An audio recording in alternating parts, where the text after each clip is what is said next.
각자 다른 곳에 있지만 같은 고민을 안고 같은 꿈을 꾸고 있는 우리. 드라마 속 서로를 이어주던 무전기처럼 청춘의 주파수를 맞추고 공감과 위안을 전하는 YSA 무전기. 지금 여러분을 향한 시그널을 보냅니다. YSA 시그널.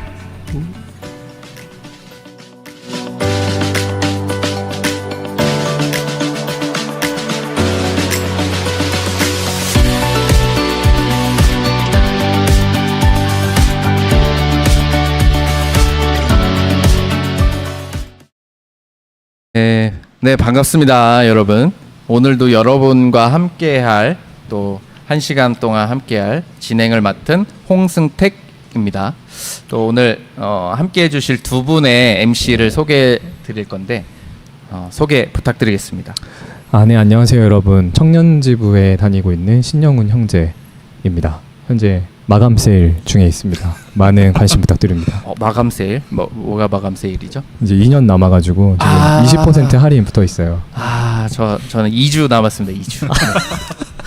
좋습니다. 반갑습니다. 오케이. 네, 안녕하십니까. 저 오늘 1일 게스트로 함께하게 된 김인규 형제입니다. 반갑습니다. 진짜 오늘 귀한 분 모셨습니다. 또 이 김인규 형제가 그 유튜버를 하고 있는데 이 구독자가 3만 명이 넘어요. 예, 농업계의 아이돌입니다. 그렇습니다. 나이가 30대가 넘었는데 네, 제가 아이돌입니다. 아이돌 30대 넘은 분 많죠. 예, 그렇습니다. 좋습니다. 오늘 소개할 너무 얘기하고 싶은 게 많지만 오늘 특별히 오늘 함께 해주시는 게스트 분을 먼저 소개를 드려야겠죠. 오늘은 우리 광고 한 대로 마음이 지쳐서 또 어디서부터 풀어야 될지 모르는 분들을 위해서 한국관리본부에서 심리 상담 중독 관련한 지원과 연결을 해주시는 길윤석 형제님을 모셨습니다. 굉장히 반갑습니다. 반갑습니다. 반갑습니다. 네, 반갑습니다. 저 YSA 시그널에 초대해 주셔서 너무 감사드립니다. 저는 길윤석 형제이고요. 방금 진행자가 소개한 대로 저는 교회 가족 서비스에서 일을 하고 있고, 가족 서비스는 회원들의 정서적인 또 심리적인 건강을 지원하는 역할을 하고 있습니다. 제가 대학원에서 부부 및 가족 상담 전공하고 또 상담과 관련돼 있는 자격증 취득해서 상담하는 업무를 하고 있습니다. 반갑습니다. 반갑습니다. 사실 형제님은 저희 이제 청년지부에도 오랫동안 함께 해주셨었어가지고 제가 너무나 좋아하고 오늘 또 함께 해주셔서 너무 반갑습니다. 네. 청년지부에 있었기 때문에 되게 편한 마음으로 왔는데 막상 이렇게 마이크 앞에 서고 헤드셋 끼니까 살짝 긴장이 되는데 아무튼 잘해보겠습니다. 좋습니다. 뭐 저희가 다들 이제 처음에는 조금 약간 얼어붙어 계시는데 이게 한 10분 지나면 또 그냥 편해지시니까요. 너무 걱정하지 마시길 바랍니다. 자, 그래서 오늘 저희가 사전에 사연도 받고 또 형제님과는 또 따로 시간을 내서 한 30분 정도 저희 설문조사 결과에 따라서 우리 청년들이 뭐에 그렇게 관심이 많고 특히 이제 심리 관련해서 어떤 고민을 하고 있는지 이제 조사를 했었는데 가장 많이 나온 게 스트레스, 번아웃, 또 대인관계 이런 것들이 나왔었습니다.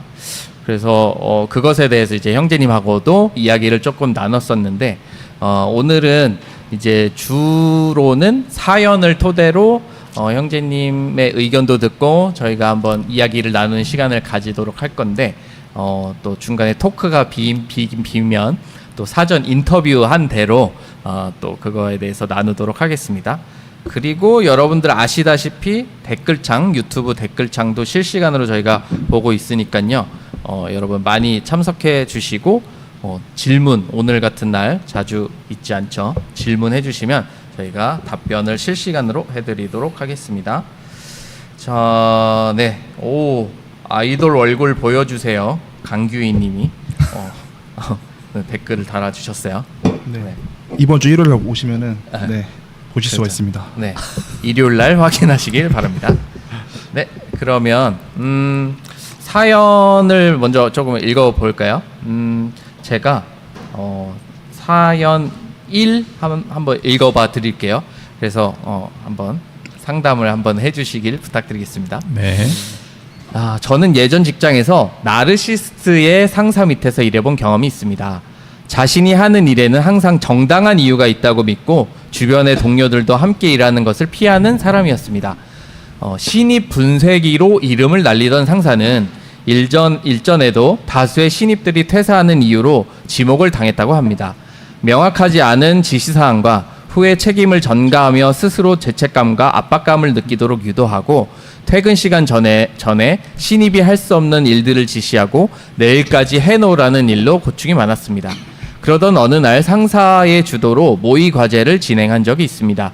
정해진 멘토와 함께 과제를 완수하고 공부하라는 내용이었습니다. 약 3, 4일간의 시간이 주어졌고 저는 멘토와 함께 과제를 진행했습니다. 팀 회의가 열렸고 모든 사람들이 모여서 내용을 공유하게 되었는데 제 멘토와 해당 상사 간의 의견 소통이 제대로 이루어지지 않았었고 결과적으로 상사의 의도에 어긋나게 제가 과제를 했다는 사실을 알게 되었습니다. 그러자 상사는 모두가 모인 자리에서 제 잘못을 비난하며 책임을 추궁했습니다. 제게 왜 이런 문제가 생겼냐고 물어봤고 어떻게 할 거냐고 질문했습니다. 제가 커뮤니케이션 문제인 것 같다고 이야기하자 갑자기 소리를 지르기 시작했습니다. 그런 잘못은 넘어가고 사소한 문제로 그만 징징거리고 여기는 회사다라며 화를 내기 시작했습니다. 당시에 많이 속상하고 억울해서 옥상에서 혼자 울었던 기억이 있습니다. 이런 류의 사람들과 직장에서 일할 때 어떻게 대처해야 하나 시간이 지나서 곰곰이 생각해봤습니다. 프로젝트에 저를 선택한 건 그 상사였는데 말을 잘 듣고 고분고분할 것 같다는 이유였습니다. 놀랍게도 입사일이 저와 얼마 차이 나지 않는 선배는 부당한 업무 지시나 불명확한 업무 지시에는 당당하게 행동하며 죄책감을 느끼지 않는 태도로 나가니 쓰기 힘들 것 같다는 이유로 프로젝트 팀원으로 선택하지 않는다는 사실을 알게 되었습니다. 어느 정도 연차가 있는 사람들은 실력이 있으니 상사와 다투고 싸워도 상사가 조정하지 못하고 쩔쩔매는 모습을 보였다는 게 떠올랐습니다. 신입일 때 이런 상사가 있는 직장에 있다면 실력이 생길 때까지 참는 게 정답일까요? 더 있으면 우울증에 걸릴 것 같아서 저는 이직을 선택했습니다. 앞으로도 필요하면 싸우거나 이직을 선택할 것 같은데 이런 류의 사람들은 어떻게 대응하는 것이 좋을까요? 네, 조금 길었지만 네, 이런 내용이었습니다. 네. 이런 곳에서 일하면 너무 힘들 것 같고요. 듣는 동안에 제 마음이 답답해지는 걸 느꼈습니다. 그런데 제가 이제 딱 이 문제에 대해서 그 어떤 해결책을 제시하는 것보다는 이런 사연을 들을 때 우리가 생각해 볼 만한 것들이 좀 몇 가지가 있어요. 첫 번째는 그 상사는 나르시시스트는 아닐 수도 있겠다. 대신에 다른 유형으로 좀 평가를 해볼 필요가 있는데요. 우리가 이렇게 직장에서 만나는 사람들을 이제 뭐 이렇게 보통 한 3가지 이렇게 얘기해 볼 수 있어요. 한 가지는 되게 좋은 상사. 흔히 이제 자기 자신도 자신감 있게 잘 표현하지만 다른 사람의 얘기도 잘 들어주고 그리고 업무 지시도 명확하게 해가지고 함께 일할 때 굉장히 행복한 그런 어떤 온전한 가장 이상적인 형태의 상사를 만날 수 있고요. 또 한 가지 상사는 이제 지금 이 사람 같은 유형인데 비난형이라고 불러요. 그러니까 모든 문제를 대할 때 나는 맞고 너는 틀렸다. 무슨 문제가 생기면은 네 잘못이고 네가 잘못해서 문제가 생겼고 나는 이것에 책임이 없다. 이런 류의 사람을 얘기해요. 그런 특징이 매우 강한 상사처럼 보입니다. 그리고 이제 3번째 유형은 그 상사와는 정반대 유형이 있어요. 그러니까 이런 유형들은 당신은 맞는데 내가 좀 틀리다. 굉장히 자신감이 없죠. 그래서 자기 주장을 못하고 남들이 말하는 대로 쫓아가려고 하는 그런 유형이에요. 그런데 이렇게 비난형인 상사하고 이제 마지막 있는 사람을 뭐 좀 이렇게 회유한다고 해서 회유형이라고 부를게요. 타협형 회유형 이렇게 얘기할 수 있는데 이런 사람하고 상사하고 그다음에 타협하는 부하 직원이 만나면 큰 충돌은 일어나지 않지만 아마 부하 직원은 굉장히 마음에 큰 상처를 받을 겁니다. 그런데 오늘 여기서 말씀해 주신 이 사연을 보내신 분은 이분도 약간은 비난형의 성향을 갖고 있거나 아니면 완전형일 수 있을 것 같아요. 그러면 이렇게 나는 이직하고 떠나겠다 이런 정도의 용기를 가지고 있는 걸 보면은 완전히 이제 너는 맞고 나는 그르다 쪽에 이렇게 치우쳐 있는 형은 아닌 듯합니다. 그래서 이렇게 좀 세 가지 유형으로 좀 볼 수 있고요. 여기 한 가지 더 하면은 우리가 이렇게 의사소통할 때 중요한 게 세 가지가 있습니다. 의사를 소통한다고 할 때는 세 가지 요인이 어우러져서 의사소통을 할 수가 있어요. 첫 번째는 나, 그리고 두 번째는 타인, 그리고 세 번째는 말하는 내용입니다. 주제가 있어요. 비난형인 사람들이 특징이 나하고 내가 해야 될 일만 중요한 사람들이에요. 상대방의 사정이나 상대방의 기분이나 이런 걸 고려하지 않는 사람입니다. 그리고 잘 고쳐지지 않아요. 잘 고쳐지지 않기 때문에 그 사람으로 바꿔서 뭐 이렇게 하겠다, 아니면 그 사람에 대한 내 대응책을 잘 가져보겠다, 이런 접근은 오히려 실패할 가능성이 높습니다. 고쳐지지 않을 가능성이 높아요. 특히 상사인 경우에는 더 그렇습니다. 도저히 못 견디겠다 그러면 빨리 이직해서 다른 곳으로 가는 게 맞을 것 같고요. 잘하셨어요. 그래서 이분은 전 직장이라고 했는데 제가 보기에는 잘한 것 같습니다. 이직을 빨리 잘하신 것 같아요. 아니면은 이 사람이 이런 유형이니까 제가 말씀드린 대로 그 유형에 맞게 그냥 그 앞에서 고분고분하는 척하지만 내 자존심을 지키는 방식으로 일을 할 수 있고, 어느 정도 실력이 키워지면 그때는 좀 이렇게 내 의견을 표현하거나 기분이 나쁠 때 표현하는 것도 괜찮아요. 그런데 이제 여기서 한 가지 제가 상담자로서 좀 드리고 싶은 한 가지 다른 포인트가 있습니다. 우리에게 이제 직장은 굉장히 중요한 곳이에요. 그래서 제가 이제 상담 공부할 때 저의 교수님이 항상 자주 사례를 들어서 얘기하는 게, 우리가 받는 대부분의 소진 스트레스는 다 대인 관계에서 나옵니다. 뭐 일이 많아서보다는 거기서 함께 일하는 사람이 나를 어떻게 대하는가의 원인이 더 커요. 아마 대부분 그럴 거예요. 그런데 그거에 대해서 이제 그분이 많은 사례들을 갖고 얘기하는데, 대부분 이제 부하 직원이 상사의 이런 어떤 일방적인 태도나 아니면 부당한 뭐 이런 안 좋은 성격 이런 것 때문에 굉장히 힘들어하거든요. 근데 그분이 하시던 얘기는 이거예요. 우리가 살아가는데 필요한 여러 가지가 있는데 그 중에 한 가지는 나보다 센 놈하고 약한 놈을 구분할 줄 아는 지혜다. 우리가 센 놈에게는 그 앞에서 대들면 사실은 우리 생존에 위협을 받는다. 그래서 센 놈을 대할 때 센 놈을 대하는 그 방식도 우리가 배워야 되는 아주 중요한 사회적 기술이다. 그래서 무조건 대들거나 무조건 비난하거나 내가 힘이 없는데도 불구하고 맞서 싸우려고 하면은 더 큰 피해를 입거나 당하게 되어 있다. 그래서 센 놈을 대하는 태도를 잘 길러야 되고, 그래서 내가 센 놈이 될 때까지는 어느 정도는 그 사람에게 맞출 수 있어야 우리 사회생활을 할 수 있다는 얘기를 했는데, 이 이야기를 들으면 굉장히 비합리적인 얘기처럼 들릴 수 있지만 그게 우리가 살아가고 있는 사회 현실입니다. 그래서 그런 현실을 반영할 때 어느 정도 이렇게 좀 괴팍스러운 상사들을 대하는 자기 나름대로의 어떤 스트레스 해소법이나 대처법을 갖는 게 그 상사하고 맞닥뜨려서 저항하려고 하는 것보다는 더 현명할 수 있겠다는 생각이 듭니다.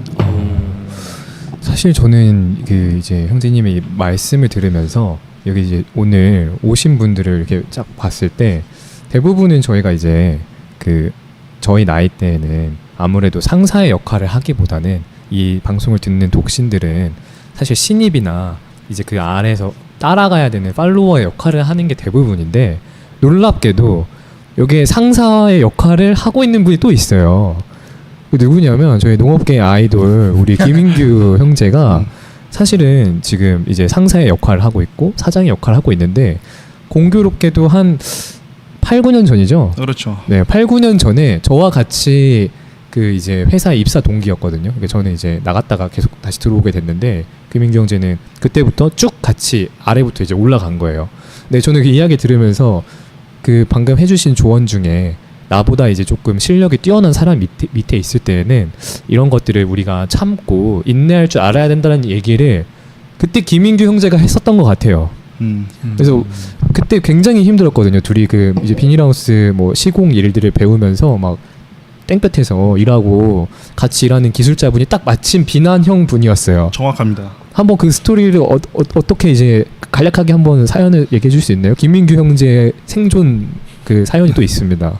전 그래서 이 길윤석 형제님이 말씀에 전 개인적으로 굉장히 많이 공감을 하는 게 그분 그러니까 아무튼 저희보다 훨씬 더 잘하는 사람이고 또 그분이 잘하는 사람이기 때문에 말을 들을 수밖에 없는 그런 상황이었어요. 근데 저는 그 마음속으로 항상 어떤 마음가짐을 가졌냐면은 내가 최대한 견뎌서 이 사람보다 잘해가지고 내가 이거보다 나은 사람이 되겠다는 마음을 제가 엄청 그때 막 마음을 품은 적이 있었거든요. 그러니까 스트레스와 분노 이런 것을 더 넘는 단계를 제가 한번 경험했던 것 같아요. 아까 그래서 말씀하신 게 아까 그 잘하는 그 사람보다 더 잘해가지고 하는 이 말씀의 포인트가 굉장히 제 가슴 속에 좀 이렇게 울릴 정도로 그래서 그런 느낌 들었는데 마침 그분도 굉장히 비난형이어가지고 저도 난 이런 사람보다는 내가 이렇게 되겠다는 오히려 좀 큰 포부를 가져서 제가 사업을 운영하는데 그리고 같은 동료들이 같이 일하는데 그런 형태는 좀 보완할 수 있는 형태로 제가 좀 같이 일할 수 있게 되지 않았나 라는 생각이 들어가지고 좀 생각이 나네요. 약간 네. 네. 두 분은 이제 건강한 마음을 갖고 있다고 생각이 드네요. 그런데 또 제가 그 생각해 보면 저는 좀 못 버티는 사람이었어요. 그러니까 그걸 스트레스를 받을 때 이게 요즘 느끼는 건데 좀 마음이 저는 좀 너무 약간 좀 부드럽고 좀 연약한 사람에 가까워요. 근데 김민규 형제는 당시에 일할 때 좀 강하고 우직하고 이런 스타일이었는데 사실 간단하게 비난형이라고 했지만 이제 막 선교 사업 갔다 오고 군대 갔다 오고 둘이 이제 같이 24살 5살에 일하는 건데 뭐 밖에서 일할 때 그분이 사실 객관적으로 지금 보면 그렇게 기술이 뛰어나신 분도 아니었어요, 사실은. 맞아요. 근데 이제 그냥 그 얘기할 때 항상 모든 그런 결과들에 대해서 이제 이렇게 약간 좀 다 우리 잘못이에요. 그렇죠, 다 저희 잘못이고 네. 굉장히 인격적으로 좀 모욕감을 느끼는 말들도 많이 하셨는데 김민규 형제랑 둘이 그때 이제 막 스트레스 받으면서 둘이 이제 차 타고 가면서 야 우리 이거 언제까지 참아야 되냐 그래서 그때는 우리가 2년만 참아보자 뭐 이런 얘기를 했는데 지금은 김민규 형제가 오히려 이제 굉장히 기술적으로 그런 포지션을 가지고 있으니까 그 당시에 일했던 그 비난형 상사와 비슷한 연배의 분들이 이제는 김민규 형제를 대할 때 그렇게 대하지 못해요. 그래서 약간 같은 팀장급으로 올라섰기 때문에 그래서 그 이야기가 저는 좀 떠올랐던 것 같아요. 좋습니다. 저 여기서 조금 이제 네. 약간 그 직장 관계에서 이제 비난형 말고 회의형, 온건형 이런 사람들은 어떻게 해야 되는가 에 관한 팁도 한 가지 드리면 사실 그런 분들이 제일 상처는 많이 받아요. 아까처럼 같이 좀 뭐 이렇게 같이 비난형이거나 이런 사람들은 사실 튕겨져 나와서 그 상황을 잘 떠나거든요. 그런데 그 상황에서 계속 고통을 받는 사람들은 약간 이제 당신은 옳고 나는 좀 옳지 않을 수 있고 당신이 먼저이고 이런 유형의 생각을 갖고 있는 분들인데 그런 분들에게는 좀 권유해 드리고 싶은 게 자신이 좀 그런 온유형 또는 회유형에 가깝다고 생각하시면은 지금부터 자기 자존감을 좀 키우는 그런 연습을 좀 하셔야 됩니다. 그런데 뭐 이게 뭐 하루아침에 이렇게 어떤 그 간단하게 팁을 드릴 수 있는 건 아닌데 요즘 심리학계에서 굉장히 큰 심리학자들에게 위협이 한 가지가 있어요. 그게 뭐냐면은 챗 GPT예요. 아, 네. 실제로 매우 유용해요. 제가 여러 번 어떤 질문들을 넣고 어떻게 답을 해주는지 봤는데 좀 어중간한 상담사보다 훨씬 객관적이고 좋은 답을 해줍니다. 그래서 여러분들에게 그냥 개인적으로 활용하시도록 권유를 해드리고 싶어요. 만약에 오히려 그러니까 그 믿지 마라가 아니고 굉장히 활용도가 높다. 잘 활용하셔라. 예를 들면 내가 겪은 그 어떤 그 뭐 수모나 이런 거를 앞에 직접 따지지 못한다면 집에 와서 조용하게 내가 오늘 이런 일을 겪었는데 어떻게 해야 돼? 라고 물어보시면 챗GPT가 굉장히 구체적이고 실천에 옮길 만한 것들을 여러 가지 제안해 줍니다. 그러면 그 중에 한두 가지를 적용하시면 도움이 될 거예요. 그렇게 꾸준히 노력하시면 그분이 갖고 있는 그 이렇게 회유형의 성격이 많이 보완될 수 있거든요. 그래서 그런 방식을 좀 활용해서 자기를 좀 주장하고 자기를 돌볼 수 있는 그런 힘을 키우시도록 권해드리고 싶습니다. 또 저희 댓글에 하나 올라왔는데 스트레스와 분노를 어떻게 이길 수 있었나요? 라고 아마 김민규 형제가 아까 그 초월하는 단계를 얘기할 때 그거에 대한 것 같은데 어떻게 이기셨나요? 전 진짜 참고 견뎠습니다. 그냥 진짜 견뎠어요. 갑자기 생각하면 좀 울컥한데 너무 어처구니 없는 게 진짜 혼나는 것도 좀 합리적이고 이유가 있으면 제가 그래요. 혼날만 하고 이게 좀 내가 계산하고 할 수 있겠다는데 그때 당시에는 제가 기억하기로는 되게 쓰잘데기 없는 거였어요. 별로 안 중요한 뭐 이렇게 뭐 하나 예를 들어서 뭐 음료수를 사오라든지 먹을 것도 뭐 잘못 사오면은 그것대로 혼나요. 뭐 물건 사오라면은 알려주지도 않고 그냥 혼내켜요. 그러니까 너무 억울해요 저는 일단은. 첫 번째 말에 이미 화가 나 있어요. 네, 두 번째 그래요? 질문하면 아, 정말 화가 나고 이제 그런 느낌이었던 것 같습니다. 근데 그런 상황들인데 저 말고도 이렇게 대한민국에 있는 직장인들 생각보다 되게 많이 겪을 거라고 생각하는데 아까 말씀하셨던 그 비난형 말고도 아까 그 회유형도 아까 그런 계통들이 있는데 오히려 회유형 같은 경우는 오히려 자기 자신을 좀 더 이렇게 드러내는 게 오히려 좀 더 좋다고 말씀하시는 거지. 네, 말씀하셨는데 맞는 거죠, 이렇게. 자기가 하고 싶은 거, 자기가 원하는 걸 이렇게 말하는 연습을 많이 해야 됩니다. 오히려 표현해야 되네요. 표현하는 네. 연습을 많이 해야 돼요. 자존감. 비난형은 견디고. 근데 저는 이게 아닌가? 그 사실 이런 거에 대한 것들을 저는 이제 약간 좀 이런 비난형에게 약간 상성인 것 같아요. 그런 분들을 좀 견디기가 좀 힘들어하는 편인데 그러면 보통 이게 조언을 뭐 이제 직장에 있는 그 다른 계통에 있는 선배님들한테 얘기를 들어보면 어떤 분들은 무조건 견뎌라 실력이 키울 때까지 또 이런 분들이 있고 어떤 분들은 아닌 것 같으면 못 견딜 것 같으면 빨리 과감하게 마음이나 정신이 병들기 전에 몸 버리기 전에 다른 데로 가라. 근데 저는 느낌을 이제 그걸 이제 계속 되새겨 보면은 이제 김민규 형제는 한 10년 정도 버텨서 그걸 올라왔고 저는 당시에 이제 그걸 굉장히 괴로워했던 사람이니까 복귀를 해봤을 때 이게 버틸 수 있는 사람이 또 있는 것 같아요. 이게 그냥 다 모두가 이제 똑같이 버텨라 해서 버티면 참 좋겠지만 이게 또 그렇게 하다가 이제 공황 장애가 오는 분들도 제가 봤거든요. 그 이런 뭔가 직장 생활을 하다 보면은 저희가 보잖아요. 그래서 이게 또 사람마다 아까 말씀하신 것처럼 조금 대응해야 되는 방법도 조금 다르다고 저는 개인적으로 생각이 드는데 어떻게 맞죠. 그게 정답입니다. 사람마다 다 다릅니다. 김인규 형제처럼 좀 뭐 견딜 수 있고 어떻게 보면 이제 내면의 그 멘탈이 좀 강한 편이에요. 김인규 형제님 그래서 견디신 것 같고 흔히 이제 공황 장애를 겪거나 하는 분들은 그런 상황에서 잘 견디지 못하는 분들이거든요. 그래서 제가 이제 아까 처음에 말했듯이 이런 분들은 우리가 못 고칩니다. 자기가 견딜 수 없다고 생각하면 빨리 떠나는 게 가장 좋은 현실적인 방법일 수 있어요. 왜냐하면 그 사람이 상사잖아요. 네. 상사를 우리가 쫓아낼 수 없잖아요. 그러면은 뭐 중이 절실하면 중이 나가야 되는 것처럼 그 상황을 견딜 수 없으면은 나와서 건강하게 사는 것도 맞는 것 같아요. 대신에 너무 멘탈이 약해가지고 이제 이거는 객관적으로 아주 견디기 힘든 상황도 있지만 어떤 곳은 내가 멘탈이 너무 약해가지고 물론 뭐 쉬운 곳에서는 견딜 수 있지만 어느 정도 이렇게 난이도가 있는 곳에서 잘 못 견디고 이러는 분들이 있어요. 그래서 이제 상담 쪽에서는 상담하시는 분들은 개인이 겪은 경험을 되게 중요하게 생각해요. 그래서 내가 이 직장에서는 이렇게 못 견디고 나왔지만 다른 곳 잘 견딘다 그러면 문제는 없는데요. 어느 한 사람이 여기 가서도 힘들고 저기 가서도 힘들고 다른 곳 가서도 힘들다 그러면 이건 직장이 힘들어서인 경우보다는 내가 견디는 힘이 약해서일 수도 있어요. 이제 그런 경우 내가 자주 그러고 있다 반복된다 그러면은 그분들은 조금 전문가의 도움을 통해서 자기의 그런 약한 면들을 강화시키는 도움을 받는 게 필요할 수도 있겠습니다. 그러면 형제님을 통해서 도움을 받고자 하는 분들은 어떻게 연락을 드리면 괜찮나요? 제일 그냥 원래 그 교회에서 정하고 있는 프로세스는 감독님에게 얘기하고 감독님이 저에게 네. 이분을 돕도록 요청하시면 됩니다. 그러나 그냥 다이렉트로 저에게 연락하셔도 제가 필요한 조언을 드리고 감독님과는 사후에 얘기 나눌 수 있으니까 그런 절차적인 요소보다는 먼저 빨리 연락하시면 좋을 것 같습니다. 또 때로는 직접 뭐 이렇게 네. 거치는 것보다 네. 긴급하게 필요할 때도 네, 있으니까요. 네. 제 전화번호를 말해도 될까요? 괜찮습니다. 네. 혹시 뭐 들으시면서 필요하시면은 메모하셔도 네. 되겠습니다. 나중에 뭐 알려주시거나 네. 제 휴대폰 번호는 010 010 4661 4661 0781입니다. 0781. 네, 문자 주시고 전화 주시거나 아니면 그냥 전화 주시고 0781. 네. 가족 서비스냐고 문의하시면 되겠습니다. 진짜 모르네요. 시그널 진짜 최초의 번호죠. 진짜 모릅니다. 방송 최초로 저희 번호를 공유한 개인 것은 정보 처음이에요. 유출을 바로. 네. 예. 그래도 뭐 회사 폰이겠죠. 네네. 네네네. 네, 업무용 폰입니다. 괜찮습니다. 네네네. 너무 감사합니다. 아마 이 필요한 분들은 이 번호가 큰 도움이 될 것 같아요. 근데 이렇게 이제 전화번호 남겼는데 갑자기 상담할 때 GPT로 한번 물어봐라 이런 식으로 얘기하시면 어떡해요?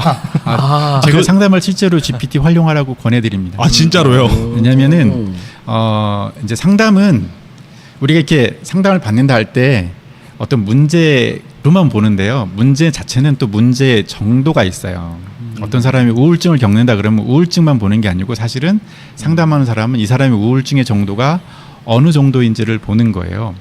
그래서 실제로 상담에 임하지 않고 그냥 혼자 학습하도록 안내하는 경우도 있고요. 이런 거는 이런 자료 보면서 혼자 공부하세요. 유튜브에서 이런 내용이 있습니다. 찾아서 보세요. 이렇게 하기도 하고요. 아니면 함께 그 공부하는 뭐 사람들 모여서 이런 얘기를 나눠보세요 하기도 하고, 그다음에 좀 심각하고 정말 도움이 필요하겠다고 하면 그때 연결해 상담을 하기도 합니다. 그런데 제가 개인적으로 활용할 수 있는 그런 어떤 자기 도움 방법으로 챗GPT나 유튜브 같은 거를 권해드립니다. 그러니까 뭐 챗GPT를 그냥 제가 농담으로 권해드리는 게 아니에요. 진지하게 근데 권해드리는 겁니다. 저도 이제 유료 결제해서 쓰는데 그러면 음성이 훨씬 달라요. 그러면 되게 진짜 말씀대로 세세하게 조언을 해줍니다. 네. 정말 힘들 때 도움 됐어요. 저도. 네. 진짜 친구. 오. 좋습니다. 그러면은 우리 사연이 몇 개 있는데 사실 좀 비슷하게 왔어요. 한 개를 좀 나눠보면, 안녕하세요. 회사에 입사한 지 두 달입니다. 상사가 여러 가지 방법으로 괴롭히며 직원들을 통제하려고 하는데 너무 힘이 듭니다. 이럴 때는 어떻게 해야 할까요?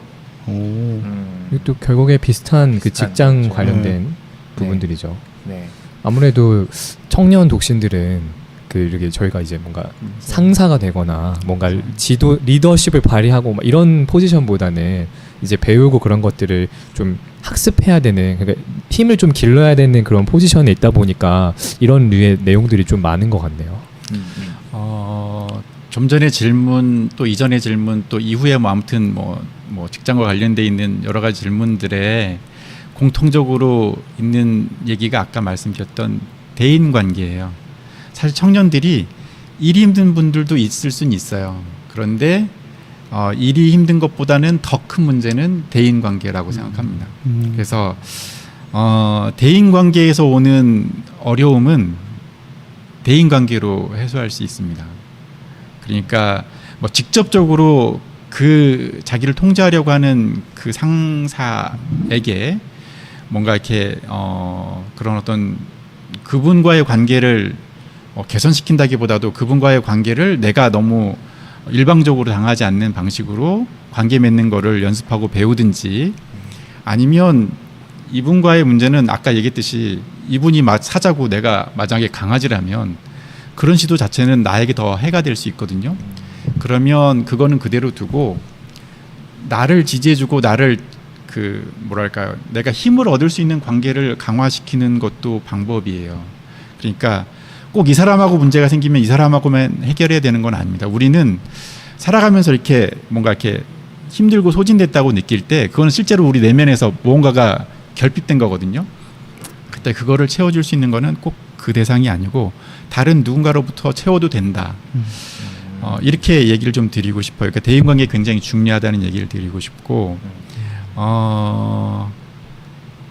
이제 예를 들면 그런 겁니다.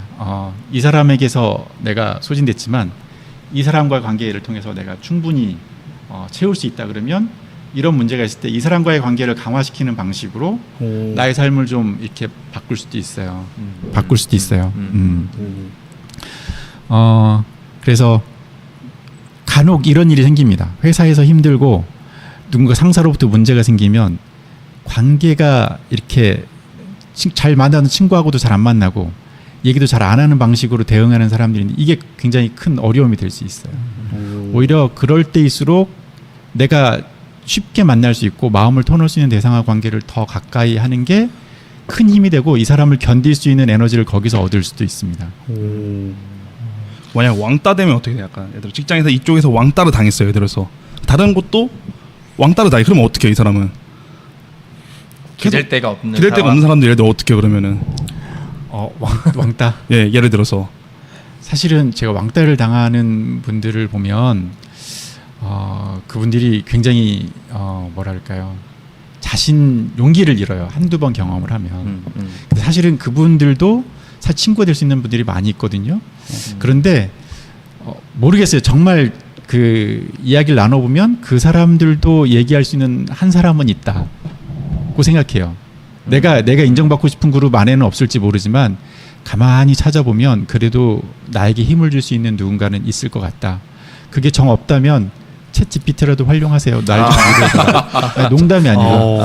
저 오늘부터 결제하고 오겠습니다. 그렇게 할 수 있다는, 그러니까 이제 저는 우선은 사람을 찾으라고 좀 얘기 드리고 싶어요.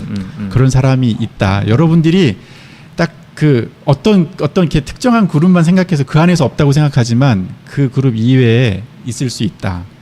또는 새로운 그룹을 한번 찾아봐라. 그 그룹 말고, 나를 왕따시키는 그룹 말고, 예를 들면 뭐 청년집에 온다든지 아니면 다른 동아리 활동 같은 데 이렇게 좀 들어가서 활동을 해본다든지 이런 것들을 시도해봐도 좋겠다. 그러나 사람으로부터 받는 상처는 사람으로부터 회복되는 게 훨씬 수월하고 좋으니까 관계를 좀 맺도록 노력하면 좋겠습니다. 그리고 정말 어려우면 전문가의 좀 도움을 받으셔야 돼요. 왕따를 당하신 분들은 사실은 개인적으로 그 문제를 극복한다는 거는 쉬운 일은 아닌 것 같습니다. 그분은 좀 이렇게 도움받고 누군가 지지를 받을 필요가 있습니다. 그러면 관계에 대해서 이제 얘기를 해주셨는데 사실 저는 그 기독교야말로 관계의 종교라고 생각을 해요. 그러니까 흔히들 유교 같은 경우에 뭐 사람과 사람 간의 관계에서 해야 될 도리나 그런 기본적인 인의 예지를 가르쳐 주잖아요.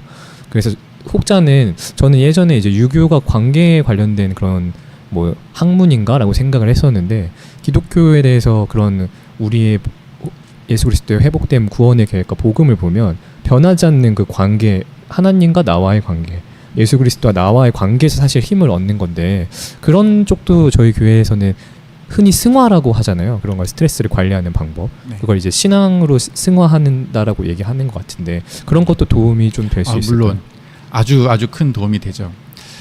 근데 그마저도 안 된다 그러면 굉장히 큰 도움이 되고 사실 그렇게 많이 권유해드리고 많은 분들이 사실은 그 상담으로 이렇게 전문가의 도움을 찾기 전에 기도를 통해서나 경전을 읽거나 아니면 그 메시지를 읽으면서 정말 큰 힘을 받고 극복을 하세요. 근데 그거로도 안 되는 경우도 있습니다. 그러니까 우리가 맘먹은 대로 안 되는 게 이제 심리적인 어려움이거든요. 근데 이런 거 부끄러워하지 말고 그때 이런 부분들을 도울 수 있는 누군가를 찾아가야 돼요. 감기 걸리면 약사나 의사를 찾아가듯이 마음의 병이 생기면 전문가의 도움을 받는 걸 권해드립니다. 맞습니다. 그래서 요새 그래도 젊은 사람들이 그게 약간 대중화돼서 그런지 맞아요. 많이 찾는 비율이 높아졌다고 들었어요. 네, 그래요. 네, 네. 비율이 높아진 게 아니고 아까 사연에 어떤 분이 하셨는지 모르겠지만 그 요즘에 좀 큰 정신과 병원을 예약하려면 3개월 이상 걸려요. 쉽지 않아요. 실제로도요? 네, 실제로. 그럼 예를 들어 길륜 형제님한테 상담을 받으면은 뭐 따로 비용이나 이런 것도 들어가는 게 있어요? 교회에서 상담받는 거는 비용이 들지 않습니다. 저는 상담비 받지 않고 무료로 할 수 있습니다. 아주 좀 더 큰 상황인 경우에는 비용이 들어갈 수 있다는 얘기예요, 그러면은? 그러니까 제가 만약에 제가 상담하는 것보다 더 이제 범위를 넘어서서 외부의 의료기관을 찾아가야 되면 그곳에서 비용 지불하는 비용은 이제 내죠. 그렇게 될 것 같습니다. 저는 또 저희가 이제 또 직장 관련해서 아무래도 꽤 오랜 시간을 들여서 얘기를 했는데 그게 대부분의 교회 이제 우리 청년들이 이제 사회로 나와서 또 한국 사회가 요즘 쉽지 않잖아요. 어느 때보다 발전했지만 그런 이제 뭐 정서적으로나 감정적으로나 여러 이제 그런 부작용들이 나타나고 있는데 그래서 이런 사연들을 조금 더 많이 나온 것 같아요. 또 다른 걸 또 한번 주제로 한번 얘기를 좀 한번 해보면 어떨까 하는데. 네. 그러면은 짧은 거 제가 아까 조금 길었어서 짧은 거 중에 결혼 관련 한번 해볼게요. 네. 결혼은 제게 가장 중요한 관심사 중 하나입니다. 저는 훌륭한 배우자와 부모가 되고 싶은 소망이 있습니다. 그런데 근래 들어 사회뿐만 아니라 교회에서도 이혼이 많아지고 있습니다. 상담사님은 다양한 사람들의 상담들을 통해 여러 사연들을 접했으리라 생각합니다. 이혼을 겪게 되는 이유는 무엇일까요? 반대로 행복하게 결혼 생활을 유지하는 방법은 무엇일까요? 그 비결이 궁금합니다. 뭐 여러 가지 답이 있을 수 있고 전문가마다 관점에 따라서 다양하게 설명할 수 있을 것 같아요. 뭐 아주 흔하게는 성격 차이, 뭐 좋아하는 음식이 다르거나 뭐 활동이 다르거나 뭐 이런 걸 얘기할 수도 있는데요. 저는 이제 제가 좀 뭐랄까요, 제가 공부하고 제가 좀 이렇게 주장하고 싶은 이론을 근거로 좀 말씀을 드리면, 이혼이나 뭐 이렇게 관계를 겪는 사람들에게 이렇게 실제로 설문을 해봤어요. 왜 이혼할까? 그러면은 많이 나온 대답들이 뭐 돈 문제, 그다음에 성격 차이 이런 걸 얘기한대요. 그러나 실제로 답을 한 사람들의 이렇게 이야기를 들으면 상대방이 나를 필요로 하나? 상대방에게 나는 존중받는가? 그런 의심이 우선이래요. 조금 다른 대답이죠. 그 이야기는 그 사람에게 내가 소중한 사람이 된다면 다른 어떤 어려움이 있어도 사실은 결혼 관계가 계속 유지가 됩니다. 그런데 어느 순간에 저 사람에게 내가 소중하지 않다는 느낌이 들었을 때 이 관계가 멀어지기 시작하고, 그러면 이제 우리는 그걸 확인하고 싶어지는 거예요. 내가 그 사람에게 소중한 사람인가? 이렇게 질문을 던졌는데 배우자로부터 나는 나에게 매우 소중한 사람이야 라는 답을 들으면 그 문제가 해결이 되고 앞으로 나갈 수가 있는데, 그 상황이 되면은 그쪽도 역시 비슷한 느낌을 느끼고 있어요. 이 사람에게 내가 소중한 사람인가? 저 사람은 나를 존중해주고 있는가? 라는 의문을 갖고 있을 가능성이 높아요. 둘이 서로. 그랬을 때 한 사람이 당신이 나에게 소중해 라고 하는 이렇게 의문을 던지는데, 그쪽 사람이 그 질문을 듣고 그렇게 해석하고 그래 라고 대답을 해주는 게 아니고, 그 질문의 이 형식 때문에 이 사람이 불안하니까 불안한 방식으로 물어보면 그걸 받는 사람은 나한테 뭔가 이렇게 따지듯이 물어보는 것 같고, 따지는 방식으로 비난하는 것처럼 들릴 때 되돌려주는 대답이 그렇게 따지고 한다면 나는 당신에게 다가갈 수 없어, 이런 대답을 하기가 쉬워요. 서로 아무래도 네, 상처받았고 상처를 주는 거에 대해서 또다시 돌려주는 대답이 더 그 의심을 더 키우는 방식으로 답을 돌려줘요. 이게 시간이 지나면 지날수록 점점 강화되고 커집니다. 이게 저는 이혼의 이유라고 생각해요. 이혼뿐만 아니라 뭐 이제 데이트를 하시는 분들이, 커플들이 커플 관계가 깨지는 이유 중에 한 가지가 여전히 나를 소중하게 생각하는가에 대한 의심이 들 때, 나를 존중하는가에 대한 의심이 들 때거든요. 근데 이제 이것들이 왜 생기냐면은 사실은 그 깊은 마음 속에는 되게 소중하게 생각하고 되게 존중하고 있는데요. 자기가 가지고 있는 자기가 과연, 그러니까 내가 좀 부족한 거 아니야? 저 사람에게?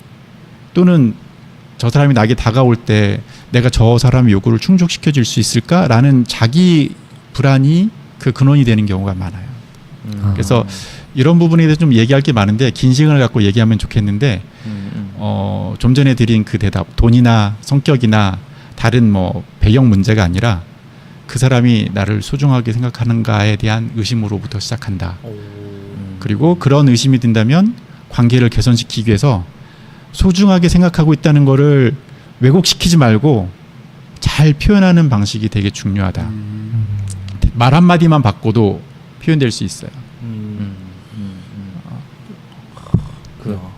저는 뭐 되게 짧게 아는 지식이지만 존 가트만 박사 혹시 네. 아시죠? 네. 네. 그 박사가 그 MIT를 졸업하시고 이제 상담 뭐 이런 게 전공하셨는데 3,000쌍을 연구하시면서 4가지 이제 어떤 갈등을 해결하는 방법, 해결한다기보다 이제 악화시키는 4가지.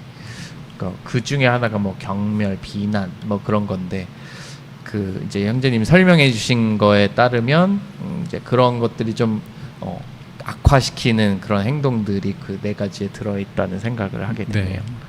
네. 그런 경우에 이렇게 아까 말했던 이제 서로 계속해서 나쁜 사이클을 돌고 있는 거잖아요. 상대방을 멀어지게 하는 방식으로 돌고 있을 때 이것을 멈출 수 있는 거는 진짜 자기 얘기를 할 수 있는 용기입니다.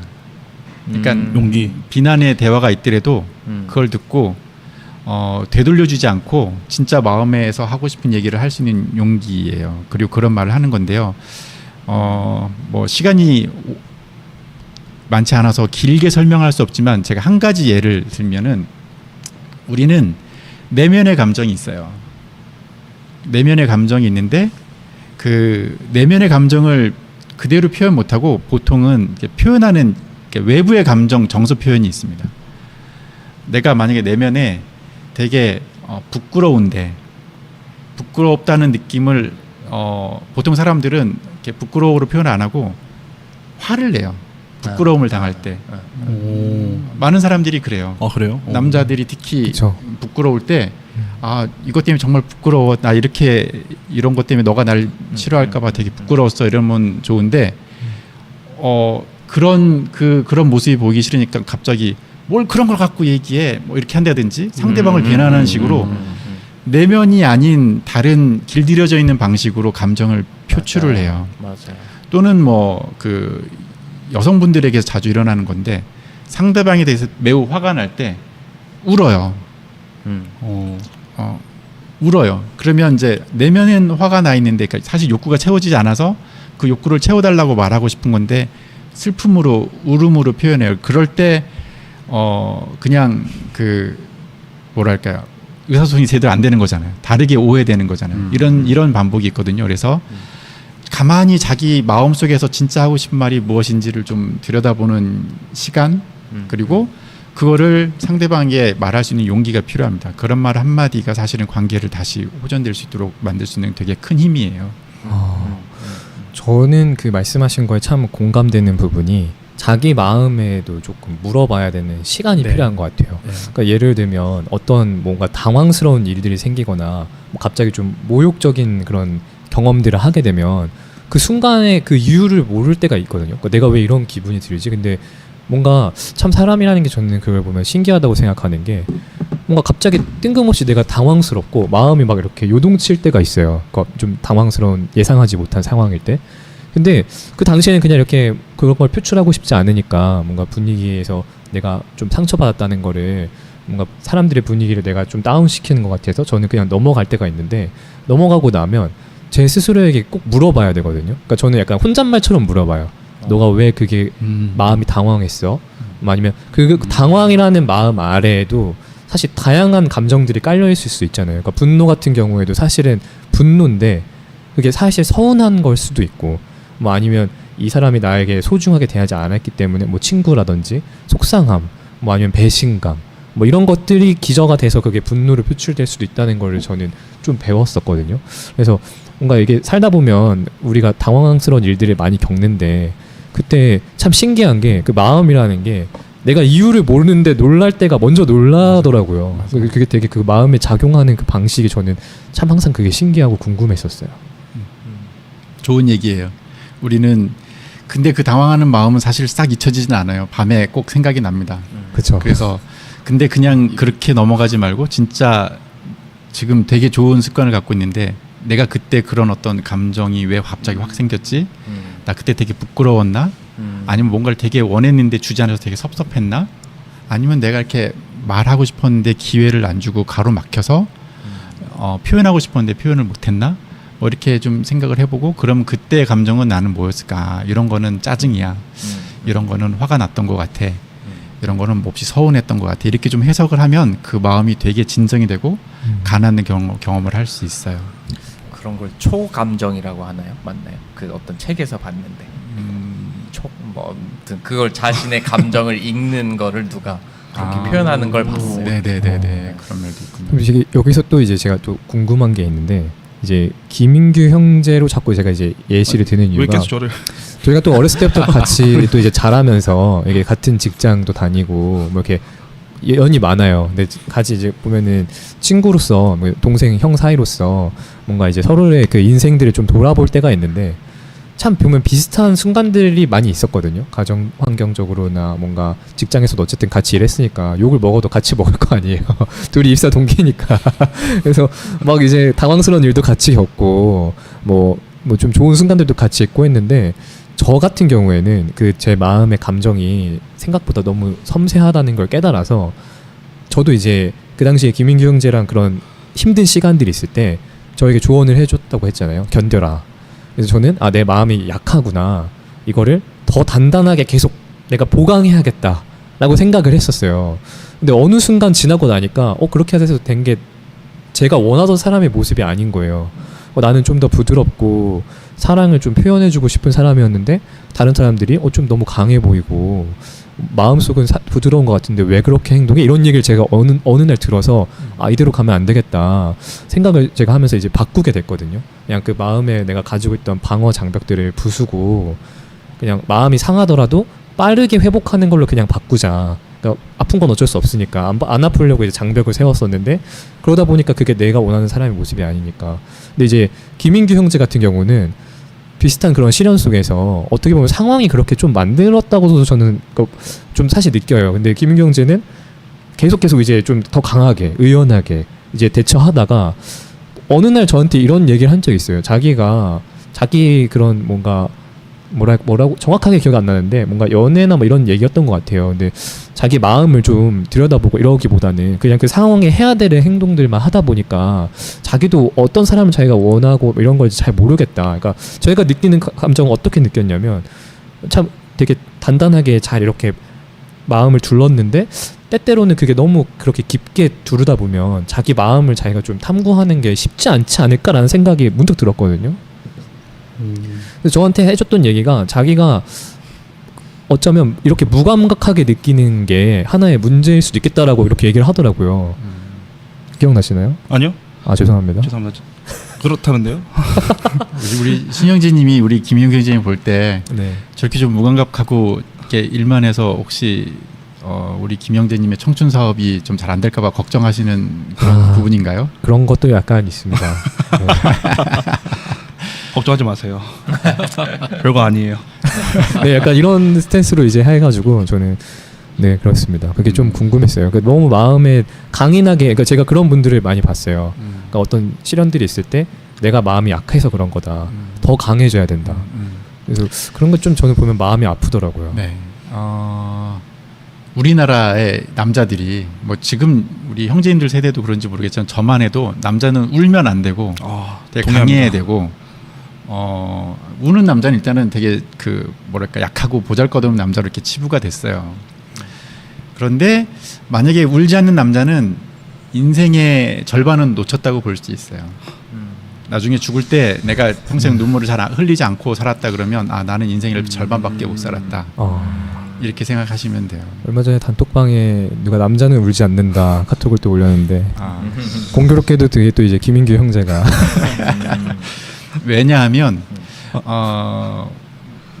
우리는 우는 감정을 가지고 있어요. 그렇게 돼 있습니다. 그렇게 설계가 돼 있는데 그거를 사용하지 않고 사는 거잖아요. 우는 그런 감정을 사용하지 않고 사는 거잖아요. 그게 아마 그 강한 남자가 우리나라 사회에서 더 살기 유리해서일 수 있다고 생각이 듭니다. 그때는 그랬지만 지금은 더 이상 이렇게 남 눈치 안 보고 더 강해질 필요가 없다고 느끼신다면 이제 지금부터는 우는 연습을 좀 할 필요가 있습니다. 모든 남자들이. 그래야 인생의 나머지 기간 동안 잃어버리지 않고 남은 것들을 잘 사용하면서 살게 될 거예요. 열심히 울 수 있도록 해보겠습니다. 근데 이제 그러면 왜 우리는 눈물을 잘 흘리지 못할까? 이렇게 질문을 해보면 이렇게 좀 생각을 해보면 좋아요. 우리는 나 한 사람이지만 사실은 나 안에는 여러 명의 내가 있다. 이렇게 한번 가정을 해보세요. 내 안에 여러 명의 내가 있다. 어떤 나는 우는 나, 어떤 나는 울지 말라고 하는 나, 어떤 나는 뭐 저항하라고 하는 나, 어떤 나는 좀 이렇게 타협하라고 하는 나, 여러 가지 나가 있다고 생각을 할 수 있어요. 사실은 제일 건강한 삶은 이 각자의 내가 되게 균형이 맞는 상태가 제일 제가 볼 때 건강하다고 할 수 있어요.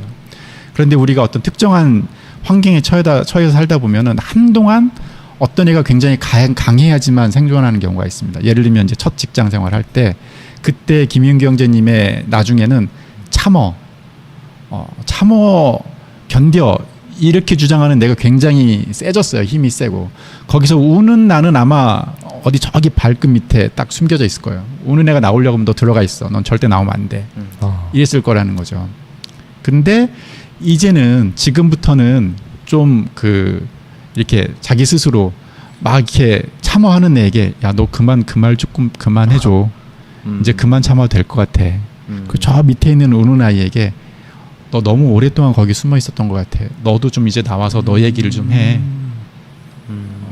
너도 이렇게 해줘. 너가 있어야지만 내 삶이 풍요로워질 것 같아. 이렇게 허용해주는 마음을 한번 가져보시도록 권해드려요. 여기 방송 들으시는 분들도 내 안에 내가 어떤 성격이 되게 강한 것 같다 그러면은 나는 그런 성격의 사람이야 이렇게 하지 말고 내 안에는 그렇게 해주는 나도 있고 전혀 반대되는 나도 있었는데 얘가 너무 한동안 필요에 따라서 너무 세가지고 저 반대되는 애를 이렇게 눌러놨다. 쟤를 멀리 쫓아냈다. 그런데 만약에 더 이상 그럴 필요가 없다고 느끼신다면 이제는 걔를 좀 불러내라. 사실은 이제 정서적으로 막 혼란을 겪거나 어려움을 겪는 분들이 찾아올 때는 그런 순간이에요. 더 이상 필요 없는 애가 너무 세져 있는 순간이에요. 그때 상담이 옵니다. 그 이전에는 상담이 올 필요가 없어요. 걔 덕분에 잘 살고 있거든요. 근데 그런 상황이 다 지나고 좋아졌는데도 불구하고 걔가 여전히 세기 때문에 이제 다른 삶이 되게 적응이 잘 안 되는 거예요. 그래서 와요. 같이 영화를 보는데 나는 옆에 있는 사람은 이렇게 눈물을 흘리면서 보고 있는데 나는 무감각해 있어요. 그래서 그 사람하고 관계가 왠지 더 친근하게 안 돼요. 공감이 안 되니까. 공감이 안 돼요. 그럴 때 찾아오는 거거든요. 사람 이제 대인 관계가 필요한데 공감이 안 되니까 대인 관계가 안 되잖아요. 그런 분들은 지금 제가 드리는 말씀을 잘 기억해 봐라. 나의 약한 면을 좀 이렇게 인정해 줘라. 나오도록 해주고 너무 센 애한테는 좀 너가 좀 양보해. 그렇게 안 해도 괜찮은 상황이야. 이렇게 얘기해라. 이런 좀 조언을 드리고 싶어요. 이게 약간 인사이드 아웃에서 그 감정 표현할 때 맞아요. 딱 그렇죠. 인사이드 아웃. 네. 자꾸 얘가 나와줘야 되는데 지금 계속 주도권을 잡고 있으니까 문제가 생긴다는 거는 아주 적절한 영화 인사이드 아웃 보시면 좋겠네요. 지금 제 상황 그 빨강이가 계속 나오는 거죠 지금. 그렇죠. 근데 분노만 있는. 분노죠, 그렇죠, 분노. 근데 그때는 저는 그게 진짜 현명한 그 진짜 깊이 공감하는 게 당시에 저에게 실제로 많이 했던 얘기이기도 한데 저도 이제 복기를 해보면 그 조언이 필요했던 때였어요. 그러니까 리더십도 최근에는 예전에는 보니까 경영학 원론 이런 거에서 뭔가 카리스마적인 리더십을 보여주는 지도자들이 과거에는 저희가 이제 대표적인 뭐 리더라고 했는데 시대가 좀 흐르면서 뭐 의사소통이 중요한 리더 뭐 이렇게 바뀌잖아요. 근데 최근에는 또 보니까 상황마다 다른 리더십을 발휘하는 리더가 최근엔 요구된다 이런 얘기를 제가 들었어요. 그러니까 리더십이 필요할 땐 리더십을 보여줘야 되고 그러니까 소통이 필요할 때는 그 상황에서 소통을 보여줘야 되고 근데 말씀하신 감정도 그러니까 뭔가 우리가 지금 생존이 위협받고 이런 상황에서는 좀 강인한 애가 나서서 주도해줘야 되고 예. 그게 다 어느 정도 됐으면 이제 다른 그런 감정들도 돌봐줘야 된다고 저는 이해했는데 네, 맞아요. 그런 거예요. 그럼 저는 이제 아까 우는 남자가 좀 인생 안 울면 손해 본다 했을 때 저는 환호를 속으로 질렀는데 제가 이제 굉장히 눈물이 많은 편이라서 거의 말씀을 할 때마다 항상 저는 울거든요. 근데 그게 오히려 저 같은 사람들한테는 좀 고민인 게 저도 어렸을 때 어머니가 항상 너는 그렇게 눈물이 많으면 남자로서 어떻게 살려고 하니라고 해서 그게 되게 항상 머릿속에 각인되어 있었던 말들이었어요. 친구들 사이에서도 울면 얘 운다 남자인데 막 이렇게 얘기하고 뭐 울면 지는 거다가 어렸을 때 항상 저희 이제 그 아마 비슷한 또래에서 국룰처럼 그 친구들끼리 얘기도 했었는데 어느 날 제가 이제 그 심리 검사를 받았는데 감수성이 일반 남자보다 좀 너무 높대요. 그러니까 여자보다는 아닌데 그 사이 어딘가에 있어서 그 제가 속한 남자들 세계관에서는 좀 힘들었을 수도 있겠다라고 상담사님이 얘기를 하시더라고요. 근데 제가 이제 드리고 싶은 질문은 그럼 너무 많이 울어서 인생을 잘 즐기는 저 같은 남자들이 있다면 그거 좀 어떻게 그걸 조절할 수도 방법이 있나요? 지금 김기현 씨 전혀 이해가 안 가는 표정. 뭐 이 정도면 거의 개인 상담하러 오신 거 아닌가? 아니 라디오에서 뭐 제 개인 상담과 신영일대의 개인 상담을 하시는 것 같은 그런 느낌이라. 뭐 다 그런 거죠. 뭐. 재밌긴 하네 그래도. 네. 저 말고 한번 챗GPT 한 대만 물어보세요. 역시 감사합니다. 한번 물어보시고 네네. 수긍이 안 되면 한번 저한테 연락해 주세요. 또 이렇게 좋은 도움이 안 예시로. 되면. 네. 근데 도움이 될 수도 있습니다. 좀 구체적으로 한번 물어보세요. 굉장히 만족스러운 대답이었던 것 같습니다. 네. 속이 좀 뻥 뚫리는. 네. 프로는 다르시네요. 이렇게 GPT로 활용하면 된다라는 너무 좋은 예시. 그러면 우리가 사연을 사실 많이 못 읽었는데 시간도 사실 벌써 9시가 읽겠네요. 돼서 네. 한 개만 사연을 읽어보고 오, 좋죠. 마무리를 하면 좋을 것 같은데 혹시 여러분 보셨을 때 이거 조금 나눠보고 했으면 좋겠다는 사연이 있으신가요? 저는 번아웃이 사실 투표에서 저희가 맞죠. 거의 1등, 2등을 다퉜던 걸로 기억하고 있거든요. 맞습니다. 근데 오늘 번아웃 얘기는 또 다른 게 없는 것 같아서 그러면 한번 그냥 번아웃에 대해서 한번 그냥 이야기를 여기 해볼까요? 7번 사연이 번아웃 관련된 7번? 얘기인 것 같은데요. 약간 7번 이건가? 네. 이전 직장? 이전 직장에서 저는 완벽주의 성과주의로 만들어진 괴물이었습니다. 모시 중원디를 망각하고 앞만 보고 달려가다 보니 어느 순간 극도의 스트레스와 불안만이 남은 삶을 살고 있습니다. 흔히들 말하는 번아웃이었습니다. 사람들도 피하게 되고 하루 종일 일 생각만 하는 나날들을 보냈습니다. 현타라고 하죠.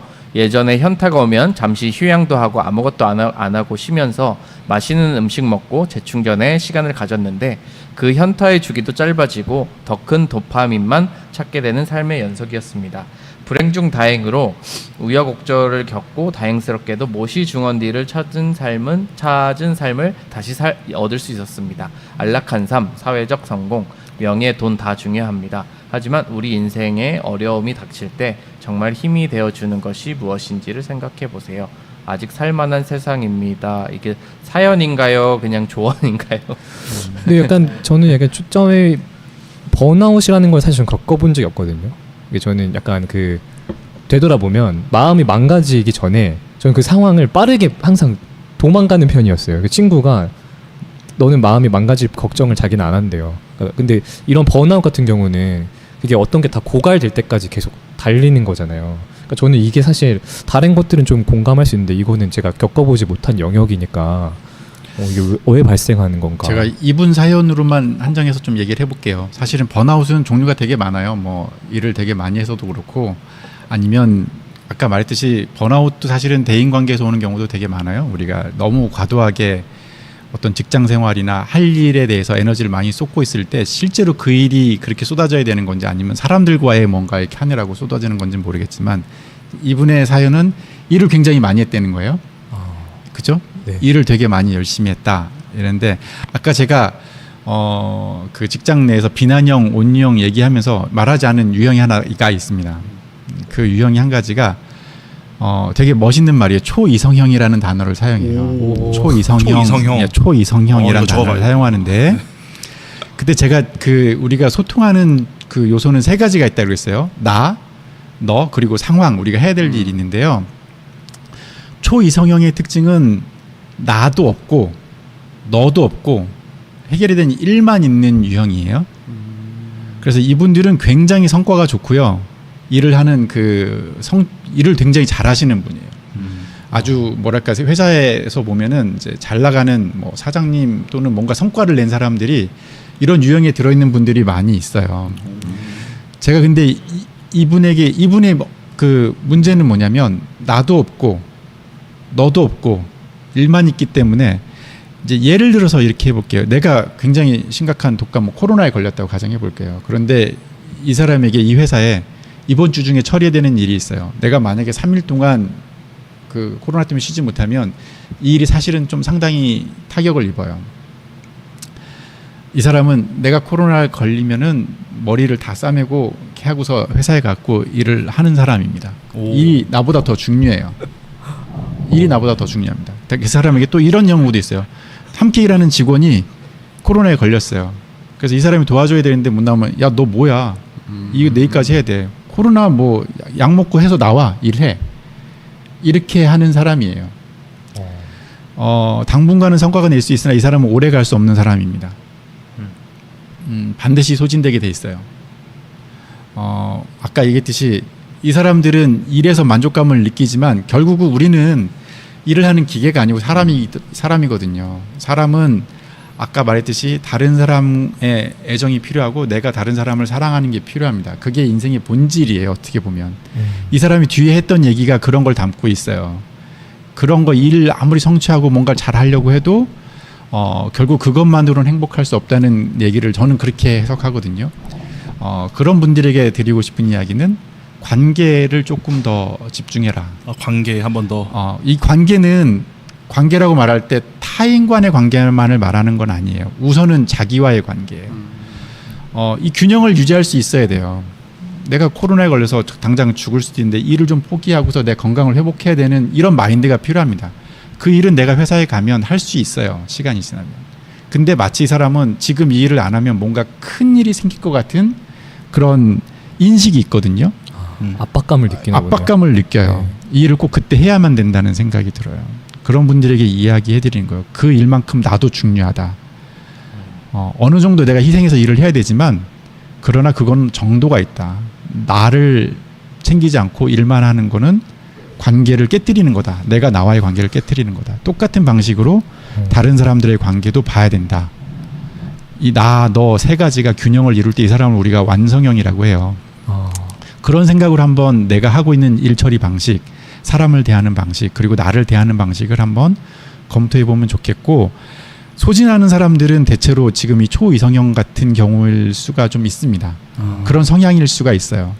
그럴 때 조금 양보해라, 일에 대해서. 그리고 관계에 조금 시간과 에너지를 들이면 오래 갈 수 있다. 이렇게 얘기 드리고 싶습니다.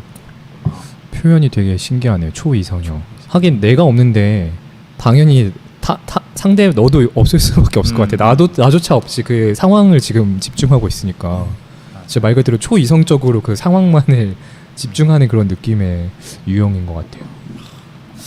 들으면 들을수록 형제님한테 정말 꿀팁 그런 이야기를 들을 수 있어가지고 굉장히 시간이 지금 줄어드는 게 아까운데 저는 사실 너무 궁금한 게 또 있었는데 또 GPT에게 물어보면 또 되니까. 뭐가 궁금해요? 그건 제가 대답하기 어려워가지고. 그래요? 아니 라디오 하는 이유가 있었네 이게. 다 그런 거죠. 개인 사비로 하는 이유가 있습니다. 이거 네. 합의한 이유가 있었어. 네. 궁금한 것들이 이제 있으니까. 저는 이게 어떻게 보면 오늘 해주신 얘기들이 사실 다 관계에 관련된 내용이었어요. 의사소통을 하고 타인과의 관계에서 상황에 맞게 그거를 어떻게 내 감정을 표현할 수 있는가가 저는 초점이었던 걸로 기억을 해요. 예를 들면 그게 직장 상사 같은 경우에는 이 사람의 상황에서 사회적으로 내가 상대가 워낙 월등한 강자고 내가 약자니까 때로는 참는 게 방법일 수 있고 나를 지키는 그쵸. 방법이에요. 네. 아니면 다른 환경으로 가던가.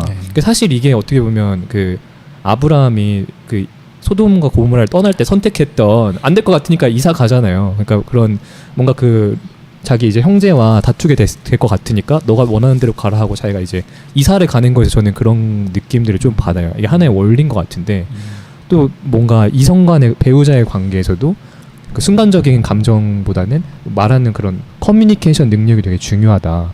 제가 이제 또 그 좀 너무 무거운 얘기들만 한 것 같아서 사실 여쭤보고 싶었던 건 이제 그렇다면 그 훌륭한 배우자가 되기 위해서 저희가 많은 독신들이 데이트를 하잖아요. 근데 이제 상담사님의 입장으로서 봤을 때는 이런 자질을 가지고 있으면 굉장히 좀 훌륭할 수 있다. 예를 들면 하나가 그게 의사소통 능력일 수도 있을 것 같은데 그런 게 있다면 우선순위로 한 3가지 정도를 만약에 얘기해 주실 수 있는 게 있다면 한두 개나. 지난번에 네. 우리 홍스태 형제님하고 사전 인터뷰할 때 그 얘기하고서 이거 꼭 해드려야겠다고 생각한 게 한 가지가 있거든요. 그게 뭐냐면 이제 메슬로우라고 하는 그 학자가 네. 우리의 어떤 욕구 충족에는 단계가 있다 그랬어요. 그래서 뭐 들어보신 분들은 많이 그냥 인터넷 검색하면 바로 나와요. 첫 번째로 충족돼야 되는 욕구는 생리적인 욕구. 생리적인 욕구라고 하는 거는 배고프면 안 되고 졸리면 안 되고 추우면 안 되고. 그러니까 아무튼 우리 신체가 요구하는 그런 욕구가 우선 충족이 돼야 그 다음 단계 욕구가 발생한다고 해요. 그 다음 단계 욕구는 이제 안전에 관한 욕구예요. 내가 있는 곳이 안전하다, 평안하다. 평안하고 싶은 욕구가 2번째 욕구예요.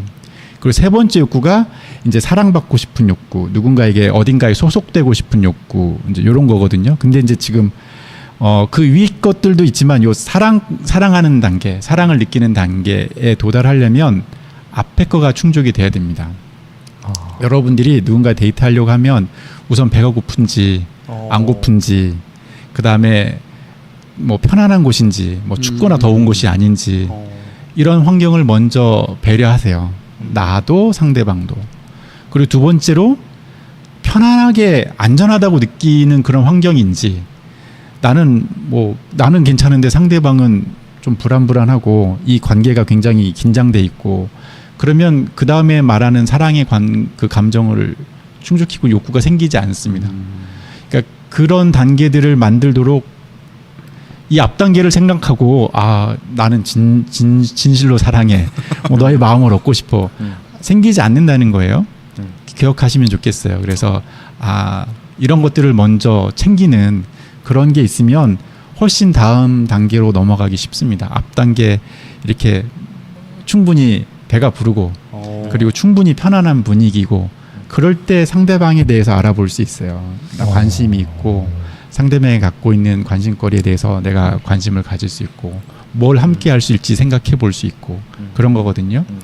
그렇게 하면 좋겠다. 이거는 그 연애 관계에서도 그렇고 실제로 결혼해서 살 때도 결혼해서 살면서 많은 중요한 것들도 있고 되게 높은 수준의 것들도 있지만 그런 얘기를 하는 순간은 이게 상대적으로 짧은 시간입니다. 그러나 긴 시간 동안 우리 삶에 영향을 미치는 거는 이 아래 단계 그 욕구들이에요. 그것들을 소홀히 여기지 말아라. 그것들을 잘 챙기면서 관계를 해라. 그러면 어쨌거나 친근하게 친한 친구는 될 수 있다. 그리고 그런 관계가 돼야지만 그 다음 단계인 좀 사랑으로도 나아갈 수 있다. 이거 한 가지 얘기 드리고 싶고 두 번째는 아까 했던 얘기예요. 우리는 내 진짜 감정을 보일 때 굉장히 불안합니다. 불안해요. 왜냐하면 상대방이 그것을 거절했을 때 받는 상처가 굉장히 아프거든요. 그건 진짜 아파요. 내 진심을 보였는데 그러니까 진심을 안 보이죠. 간 보잖아요. 막 이렇게 쭈삣쭈삣하고 뭐 처음부터 막 그렇게 하면은 되게 어렵지만 제가 아까 말씀드린 1단계, 2단계 거쳐 3단계쯤 됐을 때는 그때는 여러분들이 대화를 좀 자기 감정을 조금씩 드러내는 대화를 해도 좋겠다. 이렇게 막 꾸미려고 하고 막 나는 뭐 이런 멋진 사람이야 막 앞으로 이런 일을 하고 싶어가 아니고 같이 있으면서 이런 거 하면 정말 좋겠어. 뭐 이런 어떤 진짜 마음에서 느껴지는 이런 단계의 대화들이 실제로는 뭐랄까 연인으로 발전하는데 굉장히 중요한 것 같다. 이런 팁을 좀 드리고 싶습니다. 감사합니다. 안정적. 다 이거 보니까 제 마음속으로 돈을 많이 벌어야겠다. 정말 열심히 벌어야겠다는 생각이 좀 들더라고요. 생리적으로 하려면 집이 있어야 되고 안정감을 제공해 주겠다. 하기 위해서. 유리하죠, 굉장히. 감사합니다. 덕분에 더 열심히 살 수 있겠다는 용기가 생겼습니다. 근데 그렇게만 하다 보면은 그래서 친구 이상을 발전하기 어려웠던 거군요. 감사합니다. 돈보다는 그 사람이 더 소중하다는 느낌을 줘야 돼요. 네. 돈을 많이 버는 건 중요한데 아까 제가 얘기했잖아요. 돈보다 너가 더 소중해가 느껴지면은 좋겠다. 맞습니다. 동의합니다. 네. 저는 소중한 사람을 위해서 집이 있어야 되고요. 네, 밥을 먹어야 되고 나머지 학습하고 가셔야 되겠네요. 1년 안에 김은규 형제가 결혼해보겠다. 최근에 멋진 목표를 세웠어요. 네. 근데 말씀 주신 내용은 우리 형제 자매들이 한번 곱씹고 생각해 볼 만한 것 같아요. 내가 상대에게 나는 편안하게 한다고 생각하는데 그거를 주고 있지 않은 경우가 있을 수 있으니까 스스로를 좀 조금은 냉정하게 한번 돌아보면 약간 문제를 겪고 계신 분들은 도움이 될 것 같습니다. 저를 포함해서. 이거 다 사실 뭐 네. 다 같이 우리 모두 초이상형이어서. 초이상형인가요? 초이상형이라서. 그러시구나. 네. 근데 저희가 진짜 이제 더 얘기하고 싶은데 여기서 더하면 맺기가 어려울 것 같아서 지금 간만에 잡은 이제 마무리 타이밍이 된 것 같아서 마무리를 하도록 하겠습니다. 오늘 함께 해주셔서 너무 감사드리고 저희 청년들이 진짜 많은 도움이 됐을 것 같아요. 이게 향후에 조회수가 또 어떻게 되느냐에 따라서 또 그거를 가늠할 수 있을 것 같은데 오늘 정말 감사드립니다, 형제님. 네. 고맙습니다. 네, 그러면 마무리하도록 하겠습니다.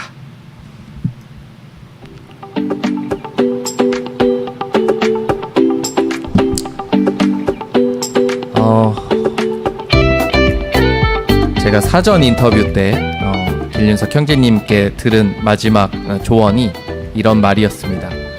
지금 겪는 고민은 비정상이 아니라 누구나가 거치는 삶의 한 과정이다.